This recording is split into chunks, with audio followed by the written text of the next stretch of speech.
রাসূল সাল্লাল্লাহু আলাইহি ওয়াসাল্লাম একদিন আয়েশা রাদিয়াল্লাহু তাআলা আনহাকে বলেছিলেন, আর একদিন আনাস বিন মালিক রাদিয়াল্লাহু তাআলা আনহুকে লক্ষ্য করে বলেছিলেন, শোনো, তোমরা যদি আমাকে জান্নাতের দরজায় খুঁজো, কিয়ামতের দিনে আমাকে পাবে না। তোমরা যদি জাহান্নামের দরজায় খুঁজো, তাহলেও তুমি আমাকে পাবে না। তুমি যদি আরশের ছায়ার নিচে বা আরশের তলে খুঁজো, আরশের পায়ার কাছে খুঁজো, তাহলেও পাবে না। তোমরা বিচারের ময়দানে যেখানে মিজান থাকবে, দাড়িপাল্লার ওজন করা হবে, সেখানেও তুমি আমাকে খুঁজে পাবে না। তুমি আমাকে খুঁজে পাবে হাউজে কাউসারের নিকটে। সেখানেই যদি যাও, যদি কেউ যায়, তাহলে সে সেখান থেকে পানি পান করবে, যার পানি হবে দুধের চাইতেও সাদা, এই শরবতের স্বাদ হবে মধুর চাইতেও বেশি মিষ্টি। আমি এখানেই থাকবো। শোনো, তোমরা আমাকে হাউজে কাউসারের নিকটেই খুঁজো, সেখানেই তোমরা পাবে। যদি ওখানে যাও এবং পান করো, 1000 বছর অথবা 50,000 বছর সময় এই দিনে তোমরা থাকবে, অথচ তোমাদের ক্ষুধা এবং তৃষ্ণা কোনোটাই তোমরা অনুভব করতে পারবে না। তবে যারা বিদআত করে, রাসূলকে অপমান করে, রাসূল সাল্লাল্লাহু আলাইহি ওয়াসাল্লামের আদর্শকে লালন করে না, তাদের জন্য ভয়াবহ দিন হিসাবে আবির্ভাব হবে। রাসূল সাল্লাল্লাহু আলাইহি ওয়াসাল্লাম তাদের জন্য বলবেন, সুহকান সুহকান লিমান গায়্যারা বা'দি, যারা আমার দ্বীনের পরিবর্তন, সংযোজন এবং বিয়োজন করেছে, তারা এখান থেকে দূর হও। তাদের জন্য হাউজে কাউসারের পানি নাই, তাদের জন্য আমার পক্ষ থেকে কোনো সুপারিশও নাই। রাসূল সাল্লাল্লাহু আলাইহি ওয়াসাল্লাম আরো বলেছিলেন, হাউজে কাউসারের পানি পান করার সময় একে একে আসবে, দলে দলে আমার উম্মত আসবে। সেখানে থাকবে আকাশে তারকা মুক্তার মতো জ্বলজ্বলে যেমন দেখা যায়, অগণিত গুণা যায় না, এত পরিমাণ উম্মতের জন্য গ্লাসের ব্যবস্থা থাকবে, যা হবে দেখতে মুক্তার মতো। মানুষ রাসূল সাল্লাল্লাহু আলাইহি ওয়াসাল্লামের উম্মত হিসাবে যারা মৃত্যুবরণ করেছিল, রাসূলকে মূল্যায়ন করে, দ্বীনকে মূল্যায়ন করে যারা মৃত্যুবরণ করেছিল, তাদের জন্য সেই দিনের পানির ব্যবস্থা থাকবে। আজকে আমাদের আলোচনায় উঠে আসবে কিয়ামতের ময়দানে, কিয়ামতের ময়দানটা কাদের জন্য ভয়াবহ হবে, কাদের জন্য স্বাভাবিক এবং সুন্দর হবে, সহজ হবে। এখানে আমরা 2টা অধ্যায় পাবো, সেই অধ্যায় নিয়ে আলোচনা করব। একটি হলো ভালো, আরেকটি হলো খারাপ। আল্লাহ রাব্বুল আলামিন সূরা হাশর 20 নম্বর আয়াতে উল্লেখ করেছেন, লা ইয়াস্তাবি আসহাবুন নার, লা ইয়াস্তাবি আসহাবুন নারি ওয়া আসহাবুল জান্নাহ, আসহাবুল জান্নাতি হুমুল ফাইজুন। অবশ্যই যারা জান্নাতি আর যারা জাহান্নামী, তারা কি একই সমান? আল্লাহ বলছেন সমান না। এক সমান কেমনে হয়? ওদের মর্যাদা আর এদের মর্যাদা অনেক তফাৎ। একদল ভালো আর একদল খারাপ, একদল সুদ খায় আর একদল সুদ খায় না, একদল ঘুষ খায় আর একদল ঘুষ খায় না, আর একদল বেবিচার করে আর একদল করে না, একদল নারী পর্দা করে আর একদল নারী বেপর্দা বেহায়ার মতো চলাফেরা করে। এই 2 দল কি এক সমান? কখনোই না। ফারিকুন ফিল জান্নাহ ওয়া ফারিকুন ফিস সাঈর, একদল হবে জান্নাতি আর একদল হবে জাহান্নামী। একদল হলো সাঈরের, সাকার এবং সাঈরের অন্তর্ভুক্ত হবে, দলভুক্ত হবে, সদস্য হিসাবে গণ্য হবে। আর একদল হলো সাঈর, তথা হবে তারা জান্নাতি। তাহলে আমরা কোন দলের হব? কোন দলের হতে চান? ভালো নাকি খারাপ? দূরে দূরে বসে থেকে নাকি আমাদের প্যান্ডেলে এসে বসবেন? কোন ভাবে? এখানে বসে বসে নাকি দূর থেকে? এখানে থেকে। এখানে আসতে হবে, কারণ এখানে আসার মাহফিল শোনার একটা মর্যাদা আছে, কিন্তু এখানে এসে বসে শোনার মর্যাদাও আলাদা আছে, ভিন্ন ভিন্ন মর্যাদা।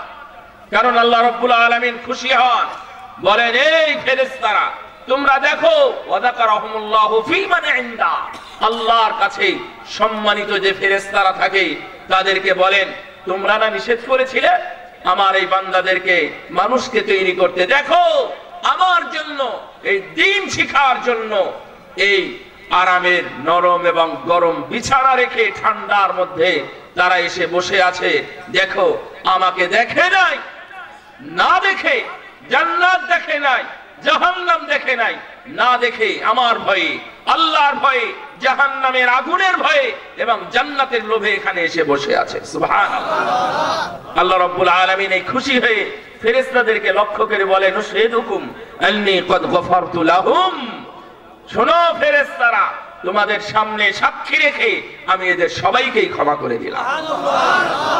তাহলে যারা এখানে আসবেন, বসবেন, এবং হাদিসের পরের শব্দটা বোঝা যায় যে লা ইয়াশকা জালিসুহুম মিন জুলাসা, যারা যারা বসে আছে আমি তাদের কাউকেই মাহরুম করব না, আমি তাদের সবাইকে ক্ষমা করে বাড়িতে পাঠাবো।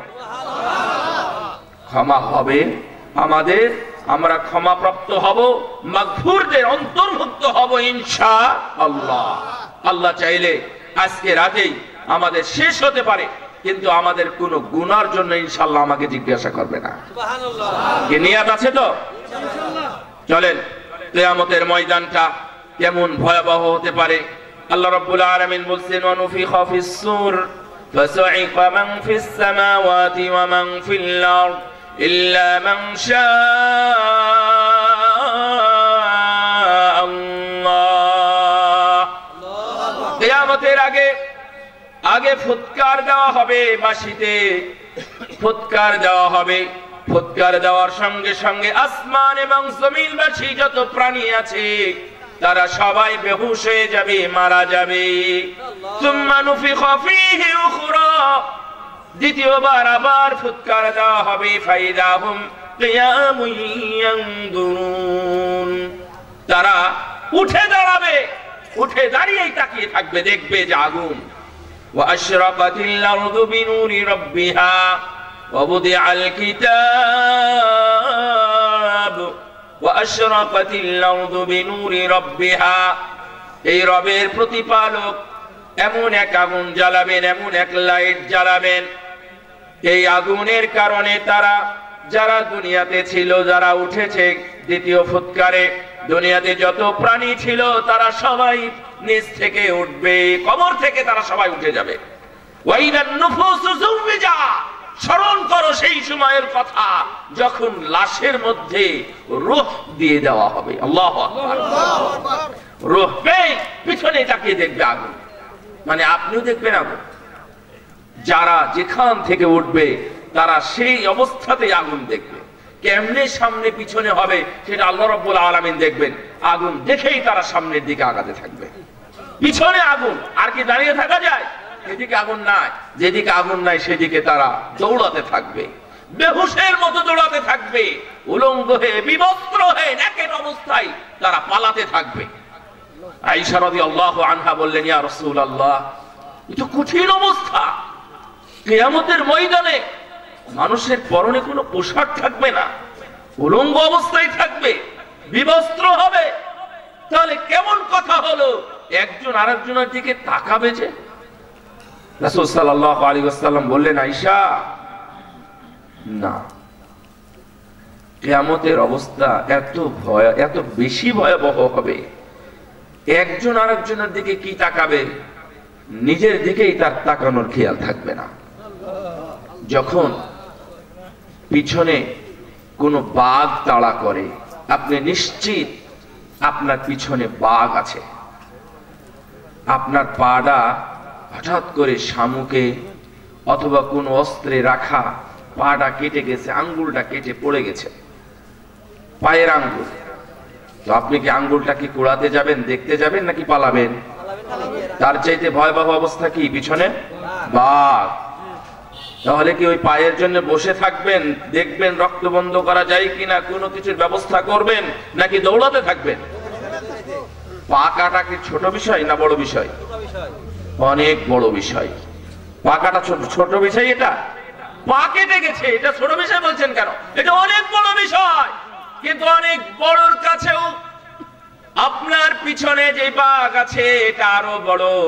আপনার পা কাটার কারণে মৃত্যুর কোনো কারণ নেই, মৃত্যু নাও হতে পারে, কিন্তু বাঘ যদি আপনাকে ধরে ফেলে অবশ্যই সে আপনাকে শিকার করবে। আপনার কলিজা পর্যন্ত টেনে হেসড়ে রক্ত চুষে চুষে সে সব শেষ করে দিবে। থাকবে কিয়ামতের ভয়াবহ অবস্থা এত বেশি হবে, মানুষ উলঙ্গ আছে নাকি কাপড় পরে আছে এটা দেখার মানুষের কোনো টাইমই নাই, নিজেরই সময় নাই দেখা যে আমি কি অবস্থায় আছি। তাহলে কি ভয়াবহ হবে যখন আপনার মাথার উপরে সূর্য, তখন আপনি কি করবেন? আপনি কি এটা খুঁজতে যাবেন যে আমার পরনে পোশাক আছে কিনা? রাসূল সাল্লাল্লাহু আলাইহি ওয়াসাল্লাম বলছেন কিয়ামতের ময়দানে একজন বান্দার পাপ অনুযায়ী তাদের ঘাম হবে, কারো ঘাম হবে পায়ের টাকনি পর্যন্ত, কারো ঘাম উঠে আসবে পায়ের নলা পর্যন্ত, কারো ঘাম হবে কোমর মাজা পর্যন্ত, এবং কারো কারো অর্থাৎ তার পাপ এত বেশি, এই বেশি হওয়ার কারণে নাক বরাবর ঘাম থাকবে, ঘামের মধ্যে হাবুডুবু খেতে থাকবে। সূর্যটা হবে অর্ধ হাত অর্ধ মাইল উপরে, সেখান থেকে তাপ কিরণ ছড়াতে থাকবে। বর্তমানে সূর্য বাংলাদেশের হিসাব অনুযায়ী যদি হয় তাহলে দুনিয়া থেকে, অর্থাৎ দুনিয়ার হিসাব অনুযায়ী দুনিয়া থেকে প্রায় 9,30,00,000 মাইল উপরে সূর্যের অবস্থান। সেই সূর্য এমন তাপ দেয় মানুষ স্বাভাবিকভাবে রাস্তায় চলতে পারে না, স্বাভাবিক কাজকর্ম করতে পারে না, বন্ধ করে দেওয়া হয়। সরকারিভাবে ঘোষণা করে এলান দিয়ে বন্ধ করে দেওয়া হয় যে এই দিন থেকে এই দিন পর্যন্ত তারা বাহিরে কঠিন কর্মে লিপ্ত হতে পারবে না, কাজকর্ম করতে পারবে না। যখন সৌদি আরবে ছিলাম তখন দেখেছি জুলাই আগস্টের গরম এত বেশি, জুলাই আগস্টের গরম এত বেশি যে আমরা যখন গাড়ি থেকে নামি দৌড় দিয়ে গিয়ে আমরা ছায়ায় উঠি অথবা ঘরে যাই। ঘর থেকে বেরিয়ে যখন আমরা ডাইনিং এর দিকে যেতে চাই দৌড় দিয়ে সেখানে আমরা ডাইনিং এ ঢুকতাম, কারণ তখনকার সেলসিয়াস এত গরম ছিল, প্রায় 44, 45, 46, 48 ডিগ্রি সেলসিয়াস পর্যন্ত আমি গরম দেখেছি, যেখানে মানুষ টিকতে পারে না। এখন আছে সূর্য 9,30,00,000 মাইল দূরে, এত দূর থেকে সোমালিয়া সহ আফ্রিকার বিভিন্ন জঙ্গলের সবুজ গাছে পর্যন্ত আগুন ধরে যায়। তাহলে বর্তমান অর্থাৎ কিয়ামতের ময়দানে আপনার মাথার উপর যখন সূর্য, তখন আপনার কি হতে পারে? অপরাধী ভেদে মানুষের মগজগুলো গলে গলে তাদের মুখ এবং তাদের নাক মুখের ফুটা দিয়ে ছিদ্র দিয়ে এগুলো পড়তে থাকবে মগজগুলো। সেই দিন ভয়াবহ অবস্থার কথা, এগুলো আর মানুষের স্মরণ থাকবে না। তারপরেও মানুষ বলবে ইয়া নাফসি ইয়া নাফসি, মানে আজকের দিনে আমার কি হবে, আমার কি হিসাব হবে, আল্লাহর সামনে আমি কিভাবে দাঁড়াবো। ওয়াজিয়া ইয়াউমাইযিন বিজাহান্নাম, আল্লাহ রাব্বুল আলামিন বলছেন জাহান্নামকে কিয়ামতের ময়দানে হাজির করা হবে। হাজির করার সঙ্গে সঙ্গে তাদের স্মরণ হবে। ওয়া আন্না লাহু যিকরা, তখন তারা স্মরণ করবে আমি সামনে কি পাঠিয়েছি, কি প্রেরণ করেছি, আমি 70 বছরের জীবনীতে আমি কত কি আমল করেছি, যা আমি আগে পাঠিয়েছি কি আছে, এটা মানুষ স্মরণ করতে থাকবে। এইটা স্মরণ, সবকিছু তার স্মরণ হয়ে যাবে যে আমি কতটুকু ভালো কাজ করেছি আর কতটুকু খারাপ কাজ করেছি, কতটুকু ন্যায় আর কতটুকু অন্যায়, কতটুকু জান্নাতের জন্য আর কতটুকু জাহান্নামের জন্য, কতটুকু আল্লাহর জন্য আর কতটুকু মানুষকে দেখানোর জন্য করেছি। মানুষ এটা সবই বুঝতে পারবে এবং জানতে পারবে এবং স্মরণ হবে। আল্লাহ রাব্বুল আলামিন রাসূল সাল্লাল্লাহু আলাইহি ওয়াসাল্লাম বলছেন ইউতা ইয়াউমাইযিন বিজাহান্নাম লাহা 70,000 জিমাম। ও আমার সাহাবীরা শোনো, কিয়ামতের ময়দানে জাহান্নামকে হাজির করা হবে। এই তো এক আশ্চর্য কথা। কিয়ামতের ময়দান হলো মানুষের বিচারের মাঠ। এখানে মানুষের বিচার হবে, কে কি করেছে, কতটুকু করেছে, পুরো জীবনের প্রতিটা মুহূর্তের প্রতিটা সেকেন্ডের হিসাব সেই দিন নিয়ে নেওয়া হবে একে একে। এখানে জাহান্নামে আনার কারণ কি? এখানে জাহান্নামে আনার কারণ হলো অপরাধীদের আরো বেশি ভয় দেখানো। অপরাধীরা দেখেই বুঝতে পারবে, ইযা রাআতুহুম মিন মাকানিন বাঈদ সামি'উ লাহা তাগায়্যুদান ওয়া যাফীরা ওয়া ইযা উলকু মিনহা মাকানান দায়ীকান মুকাররানিনা দা'উ হুনালিকা সুবুরা লা তাদ'উ ইয়াওমা সুবুরান ওয়াহিদা ওয়াদ'উ সুবুরান কাসীরা। কিয়ামতের ময়দানে জাহান্নাম যখন আসবে, জাহান্নাম দেখে চিৎকার করতে থাকবে, ভয়ঙ্কর চিৎকার, বিভৎস চিৎকার করতে থাকবে। যারা অপরাধী কেবলমাত্র তাদের কর্ণকুহরে তাদের শব্দ কানে যাবে, অন্য কোন মুমিন এবং ভালো মানুষের কানে দুর্গন্ধ অথবা বিভৎস চিৎকার তাদের কানে যাবে না। এসে বলবে, এই যে অপরাধীরা, এই যে শিরকারীরা, এই যে বেদাতিরা, যারা আমার আল্লাহকে অপমান করেছে, যার কারা আমার রবকে অপমান করেছে, ছোট করেছে, ওদেরকে ধরো, ওদেরকে ধরে ধরে খাওয়া হবে। কিন্তু জাহান্নাম এত ক্ষেপে থাকবে, জাহান্নাম এত উত্তপ্ত থাকবে, জাহান্নাম এত রাগে গড়গড় করকর আওয়াজ করবে। হাদিসের মধ্যে আসছে করকর আওয়াজ করবে। তাদেরকে নিয়ন্ত্রণ করার জন্য আল্লাহ রাব্বুল আলামিন একটা নয়, দুইটা নয়, ৭০,০০০ লাগামের ব্যবস্থা করেছেন। নাউযু বিল্লাহি মিন যালিক। জাহান্নাম থেকে মুক্তি চান প্রতিদিন? মুক্তি চান তো না? মুক্তি চাইবেন, এটা ভুলে যাবেন না, প্রতিদিন চাইবেন আল্লাহুম্মা আজিরনি মিনান নার। মুখস্থ আছে? ব্যাস, মুখস্থ থাকলেই তো আর মানুষ করে না। সুদ খেতে হয় না, এটা তো মানুষের মুখস্থ আছেই, তাও খাচ্ছে। ঘুষ যে খেতে হয় না, এটা মানুষ জানে, তাও খাচ্ছে। সালাত পড়তে হবে আজান হলে, এটা মানুষ জানে, তাও মানুষ আমলটা করে না। অনেক কিছুই মুখস্থ থাকলেও আমল তেমন দেখা যায় না। আপনারা চেষ্টা করবেন এই জাহান্নাম থেকে মুক্তি চাওয়ার। প্রতিদিন ৩ বার করে জাহান্নাম থেকে মুক্তি চাইলে ওই জাহান্নামের সাথে আপনার সাক্ষাৎ কিয়ামতের দিন হবে না ইনশাআল্লাহ। জাহান্নাম আপনার থেকে থাকবে ১০০ বছরের পথ সমদূরে। কত বছর বললাম? ১০০ বছর।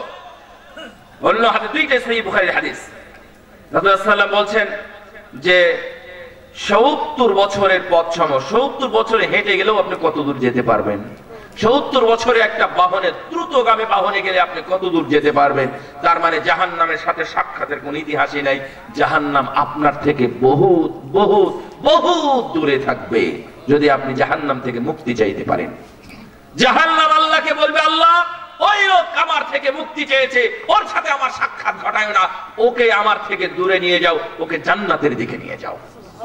সম্মানিত উপস্থিতি, এই কিয়ামতের ভয়াবহ ময়দানে আয়েশা রাদিয়াল্লাহু আনহা বললেন, ইয়া রাসূলুল্লাহ, মানুষ যখন দৌড়াবে উলঙ্গ থাকবে, উলঙ্গ অবস্থায় একজন আরেকজনের দিকে তাকাবে, কেমনে হবে? রাসূল সাল্লাল্লাহু আলাইহি ওয়াসাল্লাম বললেন, না না আয়েশা, কিয়ামতের অবস্থা এত বেশি ভয়াবহ হবে, একজন আরেকজনের দিকে তাকাতে পারবে না। কার কি হবে, কি অবস্থায় আছে কেউ জানে না, শুধু বলবেই ইয়া নাফসি ইয়া নাফসি ইয়া নাফসি, আমার কি হবে, আমার কি হবে, বা আমার হিসাবের কি অবস্থা হবে, এগুলোই বলতে থাকবে। রাসূল সাল্লাল্লাহু আলাইহি ওয়াসাল্লাম আরো বললেন, মগজ মানুষের গলে গলে পড়বে। তাহলে কিয়ামত কেমন হবে, কেমন জায়গা হবে? ওখানে আল্লাহ বলছেন, ওয়াদি আল কিতাব, একটি হিসাবের মানদণ্ড উপস্থাপন করা হবে, একটি মিজানের পাল্লা স্থাপন করা হবে। মিজানের পাল্লা যদি দাঁড়ি পাল্লা হয়, তাহলে চাউল দিতে গিয়ে আপনার ২-৪টা বেশি গেল বা আমার ২-৪টা বেশি থেকে গেল, দুইজনার কারোই কি কোনো যায় আসে? কোনো আপত্তি থাকে না? কোনো আপত্তি থাকে না। তার মানে এটা দাঁড়ি পাল্লার চাইতেও আরো বেশি সূক্ষ্ম হবে। যেমন দুনিয়াতে স্বর্ণ মাপতে গিয়ে চালের সমান আপনার কাছে যদি বেশি চলে যায়, তাহলে দোকানদার ঠকে যাবে। আর চালের সমানও, একটা চালের সমানও যদি দোকানদারের কাছে বেশি থেকে যায়, তাহলে কাস্টমার ঠকবে, ঠকবে না? এই জন্যই ওদের মাপার জন্য চাউল কেন, চাউলের গুঁড়াও পর্যন্ত যদি সমপরিমাণ স্বর্ণ হয় সেটাও তাদের কাছে রাখা, যেটা তুল্য আছে এই তুল্য দিয়ে তারা তুলনা করে বা মাপে, এটাতে কোনো কম বেশি হয় না বা কোনো সমস্যাও হয় না। আল্লাহ রাব্বুল আলামিন বলছেন, ওয়া মান ইয়ামাল মিসকালা যাররাতিন খায়রান ইয়ারা ওয়া মান ইয়ামাল মিসকালা যাররাতিন শাররান ইয়ারা। কিয়ামতের দিন কে কতটুকু আমল করেছে, এতটুকু পরিমাণও যদি ভালো আমল করে থাকে, জাররা পরিমাণ, জাররা বলা হয়েছে সরিষা অথবা তার চাইতেও আরো অনেক অনেক বেশি ছোট বস্তুকে বলা হয়েছে জাররা। এই জাররা পরিমাণও যদি কেউ ভালো আমল করে থাকে, তাহলে এই ভালো আমলটা কিয়ামতের ময়দানে সে দেখতে পাবে। কেন জানেন? ভালো আমলের একটা বৈশিষ্ট্য আছে। ভালো আমল আপনি একবার করবেন, এই একটাকে, এক নেকিকে আল্লাহ কয় নেকিতে রূপান্তর করবেন? বলেন, এক নেকিকে কয় নেকিতে রূপান্তর করবেন? 10। এটা কি আপনারা জানেন না? কুল্লু আমাল ইবনে আদম ইউদাফুল হাসানাতু ইলা 10 আমসালিহা। ও আমার উম্মতেরা শোনো, আমার উম্মত আদম সন্তান যারা আমল করে, আল্লাহ প্রত্যেক নেক আমলের বিনিময় একটার পরিবর্তে একটা না রেখে 10 পর্যন্ত লেখেন। ইলা 700 দিফিন। শুধু তাই নয়, আমার উম্মতেরা যদি কোনো সে ভালো আমল করে, ইখলাস যদি বেশি হয়, আন্তরিকতা যদি আল্লাহর সাথে বেশি হয়, তাহলে এক নেকিকে 10 নয় 100 নয়, আল্লাহ রাব্বুল আলামিন এক নেকিকে 700 পর্যন্ত বৃদ্ধি করে দেন। কত নিবে না? আমি আজকে যেহেতু তাফসীরুল কোরআন মাহফিল, আমি বলতে চেয়েছিলাম সূরা আল কারিআহ এর উপরে আলোচনা করতে। সূরা আল কারিআর মধ্যে, এটা মাক্কি সূরা, মক্কায় নাযিল হয়েছে। এই সূরার মধ্যে 158টা হরফ আছে। কয়টা হরফ? 158টা হরফ আছে।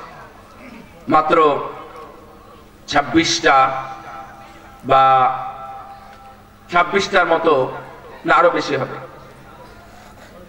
প্রায় 63টা শব্দ আছে।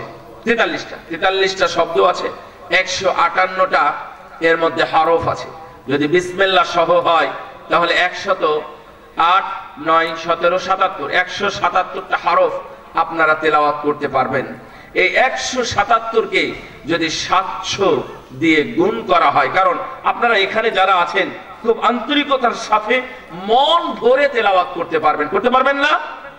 হ্যাঁ, মন ঢেলে দিয়ে মনোযোগ সহকারে আল্লাহর জন্য যদি শুধু তেলাওয়াতটা হয়, তাহলে আল্লাহ রাব্বুল আলামিন চাইলে আমাদের প্রতিটা হরফ অনুযায়ী 1 থেকে 10 নয়, 10 থেকে 70 নয়, আল্লাহ চাইলে প্রতিটা হরফ অনুযায়ী আমাদেরকে 700 পর্যন্ত রেখে দিয়ে দিবেন। সুবহানাল্লাহ। আল্লাহ রাব্বুল আলামিন বললেন, কিয়ামতের ময়দানে কেউ যারা ছোট কোনো আমল যদি করে থাকে, সেটা যদি ভালো আমল হয়, আল্লাহ রাব্বুল আলামিন সেই আমলটাও তাকে দেখিয়ে দিবেন। ওয়া মান ইয়ামাল মিসকালা যাররাতিন শাররান ইয়ারা। কেউ যদি এমন কোন আমল করে যেটা খারাপ, ইয়ারা, অবশ্যই সে দেখতে পাবে, তাকে দেখানোর ব্যবস্থা করা হবে।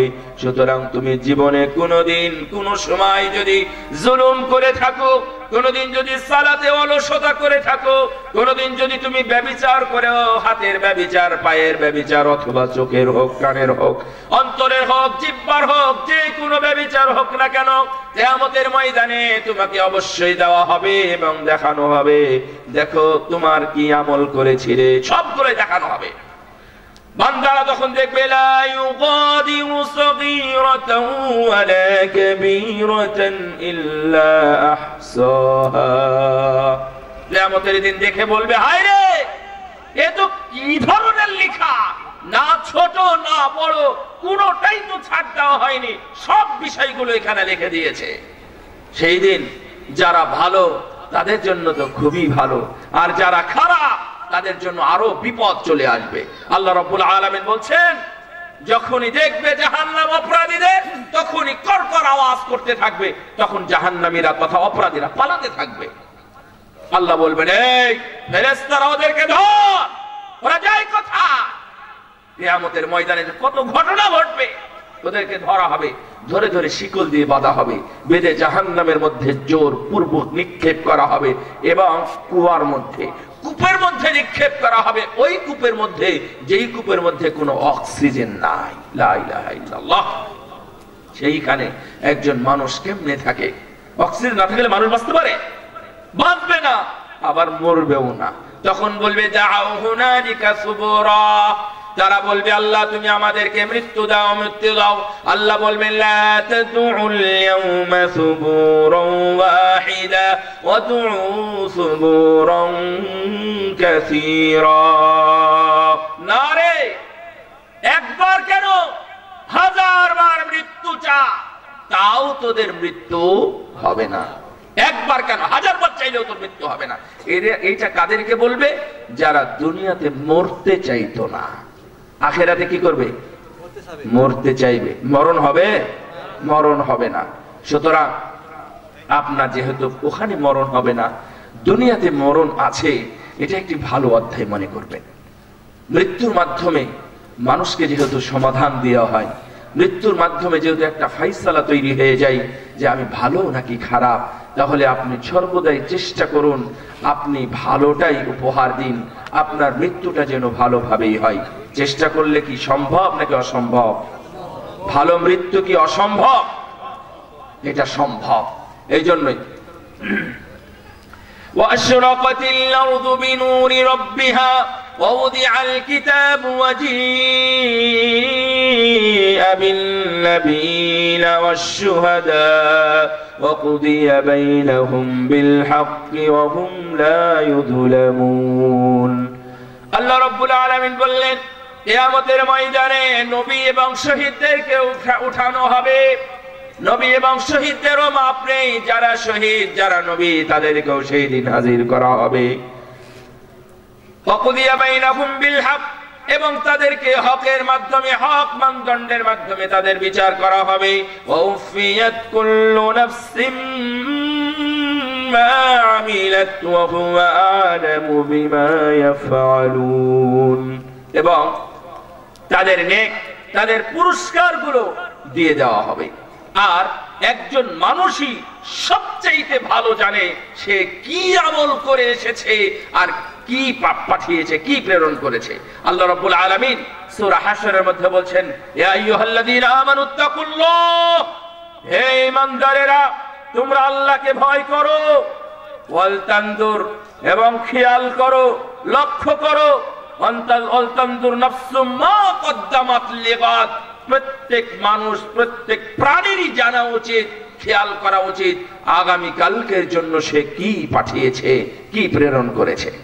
আপনাকে কিছুক্ষণ পরেই যেই জায়গায় রেখে আসা হবে, কিছুক্ষণের মধ্যেই আপনার চিরস্থায়ী ফাইসালা হবে। আপনি যেখানে যাবেন সেইখানের জন্য আপনি কি করেছেন এটা আপনি জানবেন না, আপনিও জানবেন, আপনিও জেনে যাবেন। কারণ এখনো আপনার হাতে সুদের টাকা আছে, একটু খেয়াল করেন তো, আপনার হাতে এখনো সুদের টাকা আছে, এটা নিয়ে আপনি মারা গেছেন। তা আপনার কি জানতে বাকি আছে আমার কি হবে? আপনি দিনের বিধানকে এখনো মূল্যায়ন করেন নাই। মূল্যায়ন না করা অবস্থাতে আপনার মৃত্যু হয়েছে। আহারে, কিয়ামতের ময়দানকে একটু ভয় করবেন। চলেন, আবু হুরায়রা ইবনে আব্বাস রাদিয়াল্লাহু তাআলা আনহু বলছেন, আবু বকর রাদিয়াল্লাহু তাআলা আনহু আল্লাহর নবীকে জিজ্ঞাসা করলেন এইভাবে, শিবতা ইয়া রাসূলুল্লাহ, হে আল্লাহর নবী আপনি তো বুড়া হয়ে গেছেন। আবু বকর বলছেন, কাকে? রাসূল সাল্লাল্লাহু আলাইহি ওয়াসাল্লামকে। কি আপনারা বুড়া হন নাই? দাড়ি পাকে নাই? তাহলে আর কত? আল্লাহর নবী কত বছরের বয়সে মারা গেছেন? মাত্র 63। আপনার বয়স তো এখন 70 হয়ে গেছে, কত হয়ে গেছে, তারপরে অপেক্ষায় আছেন। আপনি এখনো মনে করছেন বাড়িটা শেষ করে মারা যাব। কেন দেখেননি আপনারা? গত কয়েকদিন আগে মালয়েশিয়ান প্রবাসী দুনিয়াতে আসলো, বাংলাদেশে আসলো, বাড়ি বানালো, বাড়ি কমপ্লিট হলো। আগামী শুক্রবার তারা বাড়িতে উঠবে। শুক্রবারের মাত্র একদিন আগে বুধবার দিবাগত রাত্রে ঝড় এসে গাছ পড়ে বাড়ির সদস্য মাত্র 3 জন, 3 জন মানুষই লাশ হয়ে গেছে। আশ্চর্যের ব্যাপার হলো সাদ্দাদের গল্প দুনিয়াতে অনেক মিথ্যা শুনেছেন, যে জান্নাত বানিয়েছিল, জান্নাতে ঢোকার আগেই তাকে আজরাইল এসে নিয়ে চলে গেছে। এমন ধরনের গল্প শুনেন নাই কখনো? শুনেছেন। অথচ কেন, ওটা যদি মিথ্যাও হয়, ওটা ধরে নেন মিথ্যা, কিন্তু এর চেয়ে সত্য আর কি পাবেন? ওটা পৃথিবীর অন্য কোন রাষ্ট্রের নয়, বাংলাদেশেরই। ভালো একটি প্রাসাদ সে নির্মাণ করেছিল। ও ব্যক্তি খারাপ মানুষ, উনি ভালো মানুষ, কিন্তু একদিন পরে যেই বাড়িতে উঠবেন মানুষজনকে দাওয়াত করে রেখেছেন, মালয়েশিয়া থেকে আসার পরে তিনি উঠেন নাই, কারণ আনুষ্ঠানিকভাবে উঠবেন। অথচ তিনি কি উঠতে পেরেছেন? তার চিরস্থায়ী জায়গায় উনি চলে গেছেন। তার অস্থায়ী যে বাড়িটা উনি তৈরি করেছিলেন সেই দিকে উনি আর যেতে পারেন নাই, উঠতেও পারেন নাই। আপনার কি খেয়াল? আপনি কি আরো 50 বছর বাঁচবেন? হ্যাঁ, কয়েকদিন আগে, কিছুক্ষণ আগে গল্প হচ্ছিল আমাদের শাহাদত খান ফয়সাল, উনি এইভাবে দুনিয়া থেকে চলে গেছেন। মানুষের আশা অনেক বড় থাকতে পারে, কিয়ামতের ময়দানটা আমাদের সবার জন্য ভালো হয়, এর জন্য প্রস্তুতি গ্রহণ করুন।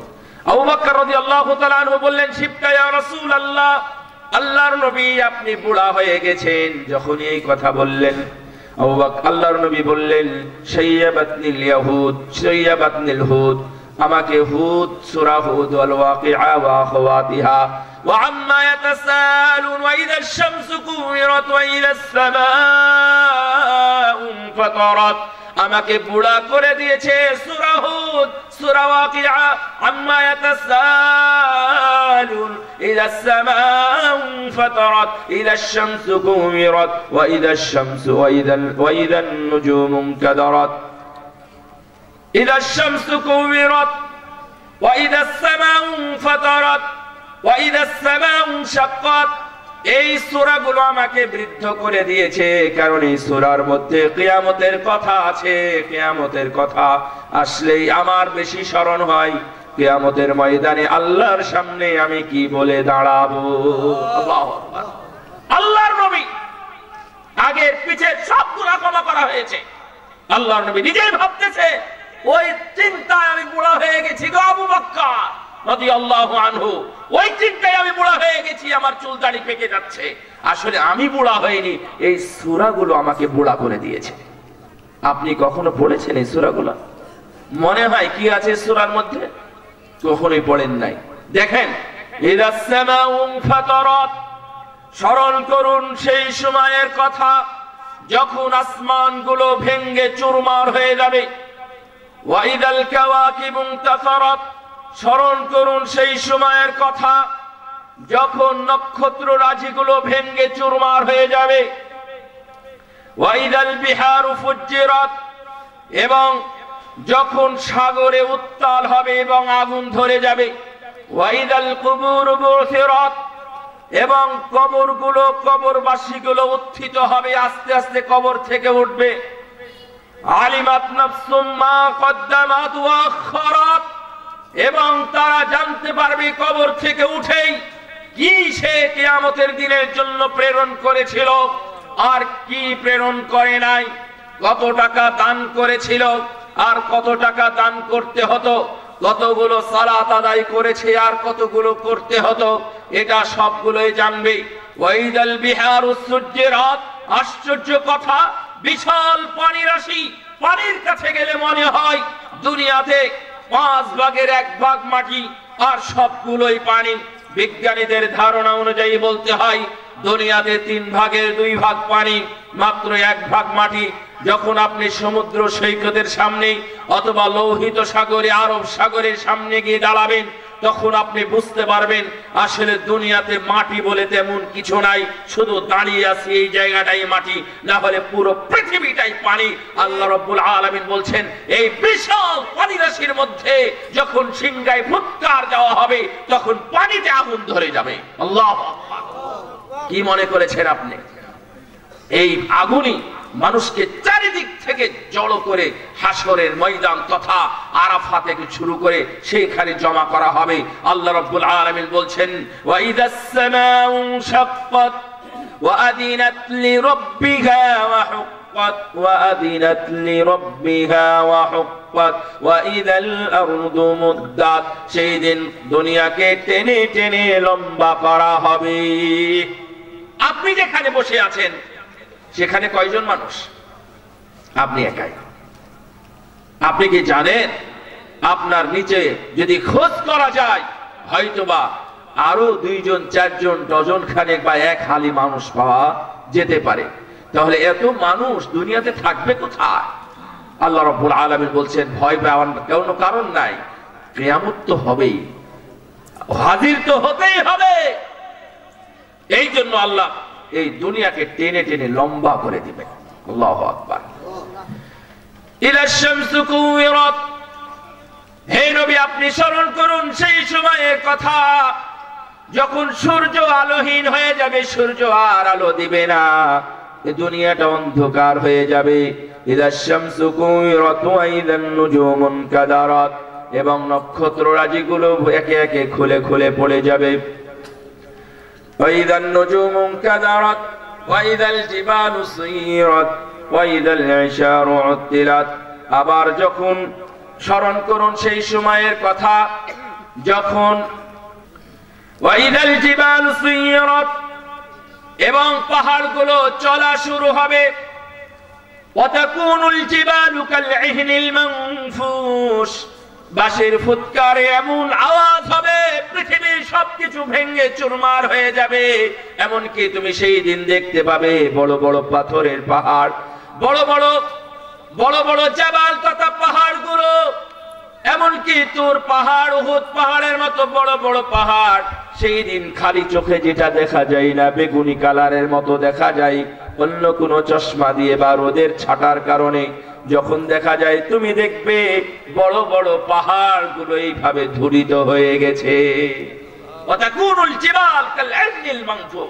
তুমি দেখবে পাহাড়গুলো ক্ষুধিত বা ধুলিত, তুলাকে ধুনার পরে এই কিছু কিছু তুলা যেমন উড়ে যায় না, যে তুলাগুলো আপনি হাত দিয়ে ধরতেও পারবেন না, আবার অনেক সময় খালি চোখে দেখাও যায় না, কিন্তু মানুষের ফুসফুসের মধ্যে ঢুকে এগুলো ক্ষতি করে।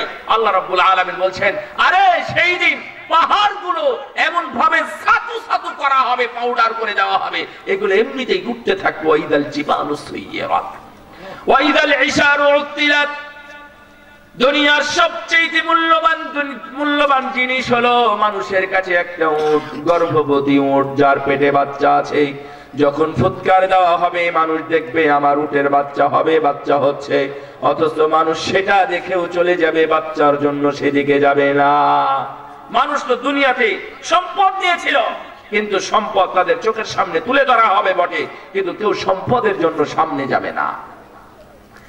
ওয়াইদাল বুহুশু হুশিরাত, দুনিয়াতে যত বন্য প্রাণী আছে তাদেরকেও একত্রিত করা হবে, তাদেরকেও ছাড় দেওয়া হবে না। ওয়াইদাল বিহারু সুজ্জিরাত, এবং ওই পানিতে আগুন ধরিয়ে দেওয়া হবে, উত্তাল করা হবে। ওয়াইদান নুফুসু সুমিজাত, মানুষের তথা প্রত্যেকটা প্রাণীর দেহে নতুন ভাবে রূপ সংযোজন করা হবে, তারা কথা বলবে এবং তারা দেখতে পাবে এবং তারা শুনতেও পাবে, তারা অনুভব করতে পারবে। ওয়াইদাল মাউউদাতু সুইলাত বিআইয়ি যামবিন কুতিলাত। এইটা তো আমাদের সমস্যা। কি? ছোট বাচ্চাদেরকে যারা মেরে ফেলেছে রিজিকের ভয়ে, ঘরের ভয়ে, বিবাহ দেওয়ার ভয়ে, মেয়ে সন্তান হবে এই ভয়ে যারা হত্যা করেছে, আল্লাহ তাদেরকে ওদের সামনে গিয়ে জিজ্ঞাসা করবে, এই তোকে কেন হত্যা করা হয়েছিল রে? তখন বলবে যে আল্লাহ আমার মা বাবা, আমার আত্মীয়, আমার নানা নানি, আমার দাদা দাদি আমাকে হত্যা করতে সহযোগিতা করেছিল, যেন দুনিয়াতে আসতে না পারি, যেন আমরা খাবার তাদের খেয়ে নিই, তাদের যে বাড়িতে যেন মানে দারিদ্রতা না আসে, এই জন্য আমাকে হত্যা করেছিল। ওয়াইদাস সুহুফু নুশিরাত, সেই দিন সব সংবাদ প্রচার করে দেওয়া হবে, একবারে মানে কি বলা হয় উন্মুক্ত করে দেওয়া হবে, প্রশস্ত করে দেওয়া হবে। ওয়াইদাস সামাউ কুশিতাত, এবং সেই দিন আসমানকে মানে আবৃত করা হবে। ওয়াইদাল জাহিমু সুইরাত, এবং জাহান্নামকে আরো বেশি উত্তপ্ত করা হবে।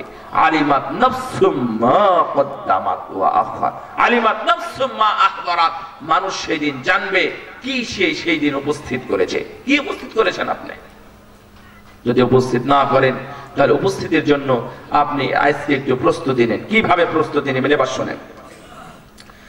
রাসূল সাল্লাল্লাহু আলাইহি ওয়াসাল্লাম তার জীবনের প্রায় সব বক্তব্যে শুধু কিয়ামতের কথা বলেছেন, হাসরের কথা বলেছেন, হিসাবের কথা বলেছেন, আল্লাহর সামনে দণ্ডায়মান হতে হবে, হিসাব দিতে হবে, এই কথা বলেছেন।